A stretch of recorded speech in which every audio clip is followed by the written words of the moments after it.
यही तो कहा जाता है कि राजद में मुस्लिम जो है दरी बिछाने के लिए है। नहीं, वैसी बात नहीं है। पार्टी के नेता हमारे जो है हमें जो एश्योरेंस दिए थे इस बार आप जरूर जो है चुनाव में लड़िएगा।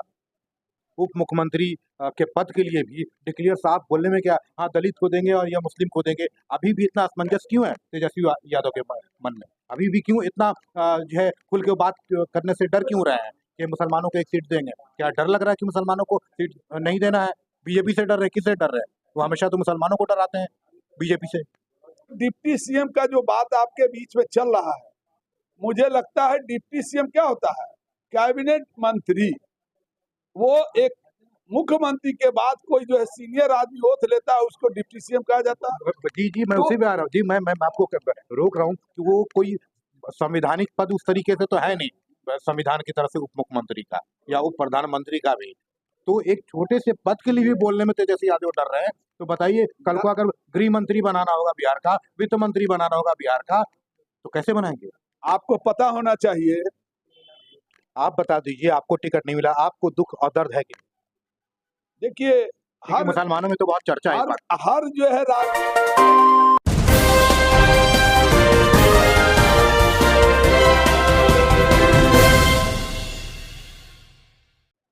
नमस्कार, मैं हूं एस सथर और आप देख रहे हैं न्यूज़ फोर्स। और बिहार राजद अल्पसंख्यक प्रकोष्ठ के मुखिया हैं, अध्यक्ष हैं, राजद के बड़े नेता हैं, बड़ा चेहरा है। और डॉक्टर अनवर आलम, आप आरा से पूर्व विधायक रहे हैं, ज़मीनी नेता हैं और काफ़ी अच्छी मुसलमानों में इनकी पैठ है और एक बड़ा चेहरा है मुसलमानों का बिहार में। इन्हें भी इस बार टिकट नहीं मिला है, तो इसलिए हम इनसे भी जानने की कोशिश करेंगे कि क्या इनके दर्द दिल में, सीने में कोई कसक बाकी है या कुछ अभी भी उम्मीदें राजद से इनको अभी भी लगाव है और उम्मीदें हैं कि हाँ, कल को मुझे तेजस्वी यादव जो है इनको कल को नेता बनाएंगे या मानेंगे, या सिर्फ एक अल्पसंख्यक प्रकोष्ठ बना के छोड़ दिया गया है। मुसलमानों में गुस्सा है बहुत ज़्यादा, खास करके जो वर्किंग क्लास है, पॉलिटिकल या पत्रकार हो या जनता हो, ये मैसेज जो है बहुत ही अलग तरह का गया है। ये अपने आप में चुनौती है राजद के लिए भी और महागठबंधन के लिए भी। तो इन सब चीज़ों पे हम बात करेंगे डॉक्टर अनवर आलम साहब से। सर, आपका बहुत-बहुत स्वागत है। बहुत बहुत शुक्रिया आपका। सवाल मैं ये जानना चाहता हूँ कि आप भी बड़े दावेदार थे इस बार जो है आरा से, आपको टिकट नहीं मिला। बहुत सारे मुसलमानों को जो उम्मीद थी आबादी के हिसाब से जो आरजेडी बात करती है, मुसलमानों को टिकट नहीं दिया गया। सारे मुसलमान नेता भी खामोश बैठे हैं। अब ज़ाहिर-सी बात है कि सवाल तो आरजेडी से ही बनेगा। हालाँकि वीआईपी ने भी कोई सीट नहीं दिया। उसके अलावा और बाकी पार्टियों की तो बात ही छोड़ दीजिए। आपको खुद, आप बड़े चेहरा हैं बिहार के, मुसलमानों के बड़े नेता हैं आप। आपको टिकट नहीं मिला, क्या कहेंगे आप? पहली प्रतिक्रिया। देखिए, मैं 1990 से पार्टी में, जब जनता दल था तब से एक पार्टी के जो है जिला इकाई से काम कर रहा था और लगातार करते रहने के बाद 1995 में भी मेरा जो है आरा से टिकट हुआ था। लेकिन हम लोग जो है फिर किसी वजह से किसी दूसरे साथियों को मिला, फिर भी मैं जो है कहीं पार्टी में ही बना रहा और लगातार संघर्ष करते हुए 2015 में मुझे फिर मौका मिला और 2015 में हम जो है वहाँ के जो मठाधीश थे, जो यूं कहे कि भाजपा के एक पिलर के रूप में जाने जाते थे, अमरेंद्र प्रताप सिंह जी, उनको हमने जो है शिकस्त देकर जो है आरा की सरजमीन को जो है कहीं फिरका प्रस्त ताकत से आज़ाद कराया।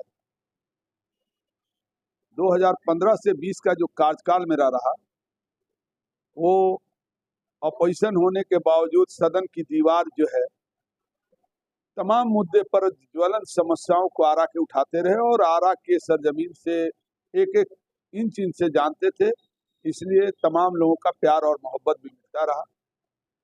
लेकिन मेरी या खुशनसीबी कहें या बदनसीबी कहें, राजनीति में हम लोग एक संघर्ष के साथी हैं। 2020 में वो कहीं ना कहीं अलायंस पार्टनर के बीच में जबकि हम सिटिंग एमएलए थे। पूरे शाहाबाद में एक मुसलमान में हम सिटिंग एमएलए थे, वो सीट हमारी चली गई।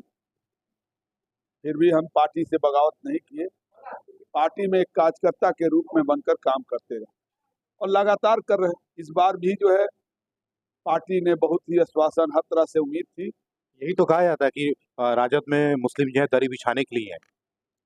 नहीं, वैसी बात नहीं है। पार्टी के नेता हमारे जो है हमें जो एश्योरेंस दिए थे, इस बार आप जरूर जो है चुनाव में लड़िएगा, लेकिन पार्टी के नेता प्रयास भी किए, लेकिन अलायंस का कुछ मजबूरियां होती है जिसकी वजह से मुझे जो है नहीं मिल पाया।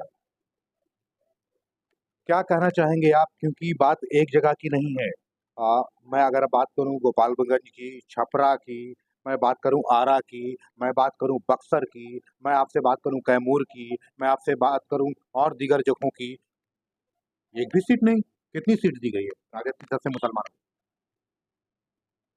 हाँ, जाहिर सी बात है कि उस इलाके में तो 7 जिले में एक भी नहीं मिल पाया, लेकिन और मुस्लिम बहुल क्षेत्रों में?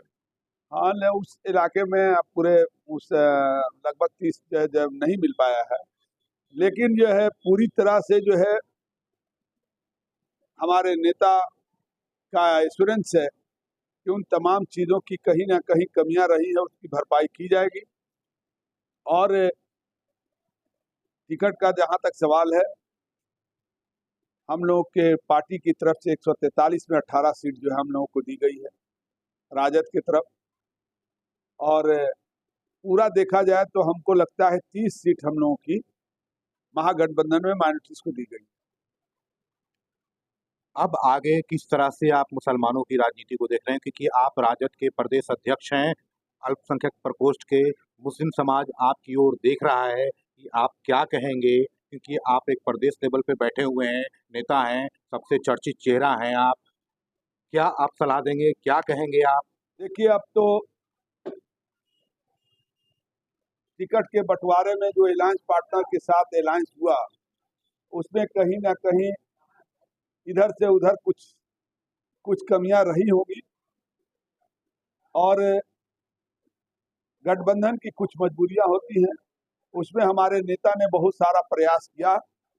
भाई तेजस्वी यादव जो है, निश्चित रूप से मैं नजदीक से जानता हूं, भाई तेजस्वी चाहते हैं कि जिसकी जो हिस्सेदारी है उसके मुताबिक उसकी भागीदारी भी दी जाए, और उसमें पूरी तरह से उन्होंने प्रयास किया।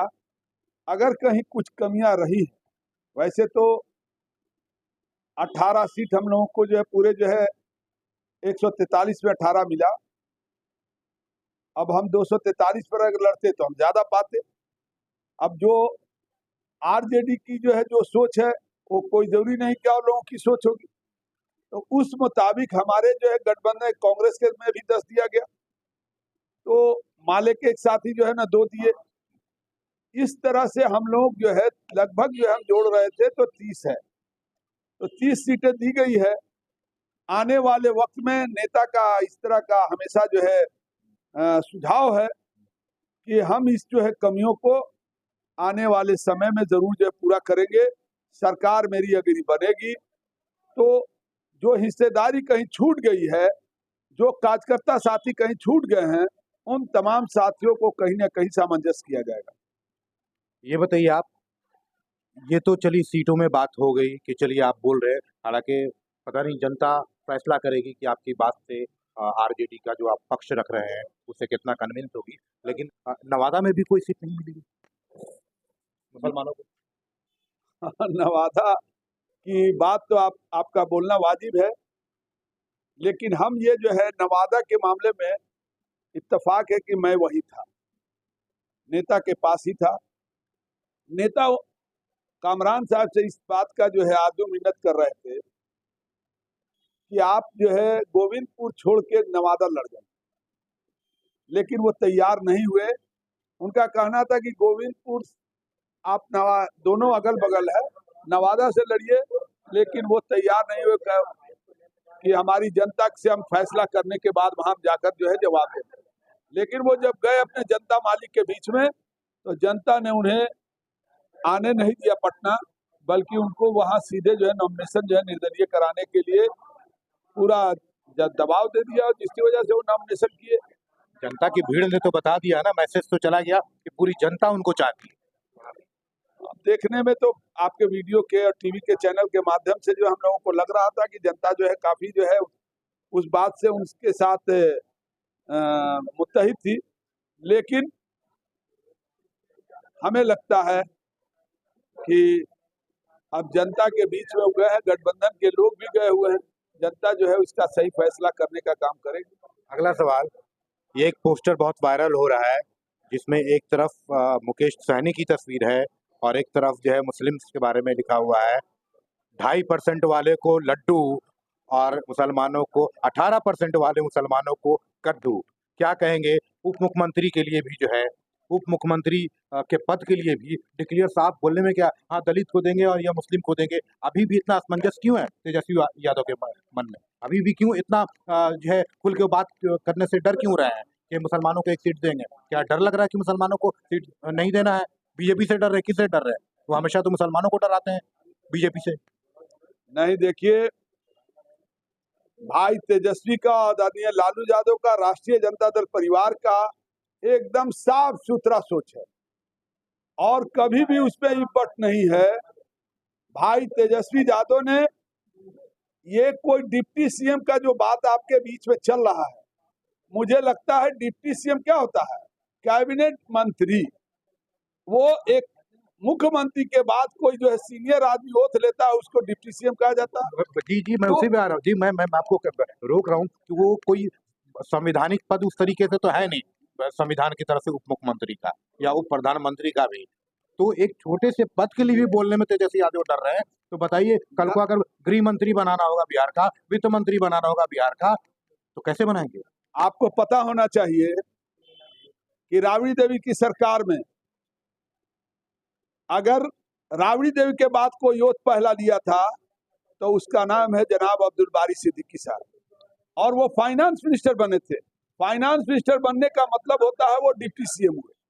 और यही नहीं, हिंदुस्तान की जमहूरियत में आपने जो सवाल किया कि गृह मंत्री का, तो आदरणीय लालू यादव ने इसी जो है सरजमीन के माटी के लाल सीमांचल के जो गांधी जो कहे जाते थे, उनको जो है जनाब मरहूम तस्लीमुद्दीन साहब को गृह मंत्री बनाने का काम किया था। हम लोग को कोई सर्टिफिकेट देने की जरूरत नहीं है।